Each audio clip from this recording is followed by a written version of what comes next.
Royal Challengers Bengaluru, one of the franchises with top most fan base. IPL start అయ్యి 17 years అయినా RCB only 2 times మాత్రమే final qualify అయింది. ఒకసారి కూడా ఒప్పుకోవట్లేదు.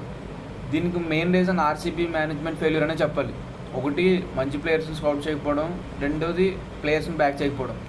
ఈ ప్లేయర్స్ని బ్యాక్ చేయకపోవడం వల్ల ఈ ఆర్సీబీ ప్లేయర్స్ వేరే టీమ్స్కి వెళ్ళినప్పుడు వాళ్ళు ఎలా పర్ఫామ్ చేస్తున్నారో మనం చూస్తున్నాం already. What went wrong for RCB in this particular season అంటే వాళ్ళకి పర్టికులర్గా ఒక ప్రాపర్ స్కెల్టన్ టీం అంటూ దొరకట్లేదు. ప్లేయర్స్ని మ్యాచ్కి షఫిల్ చేయడం వల్ల వాళ్ళ కాంబినేషన్ సెట్ అవ్వట్లేదు. కాంబినేషన్ సెట్ అవ్వకపోతే ఆటోమేటిక్గా టీం అనేది లూజ్ అవుతుంది. మెయిన్గా ఆర్సీబీ బౌలింగ్ గురించి మాట్లాడుకుంటే ఎస్దేల్ ఆన్ అండ్ ఆఫ్ పర్ఫార్మెన్స్ ఉన్నా వాళ్ళు హెజిల్వుడ్ని బాగా మిస్ అవుతున్నారు. సిరాజ్ కూడా అవుట్ ఆఫ్ ఫామ్ ఉన్నాడు. అలాగే క్యామరన్ గ్రీన్ని, విల్ జాక్సన్ వాళ్ళు ప్రతి మ్యాచ్ ఆడించాలి. వాళ్ళు ఓన్లీ బ్యాట్స్మెన్ కింద కాకుండా బౌలర్ కూడా చాలా ఇంపాక్ట్ క్రియేట్ చేయగలరు.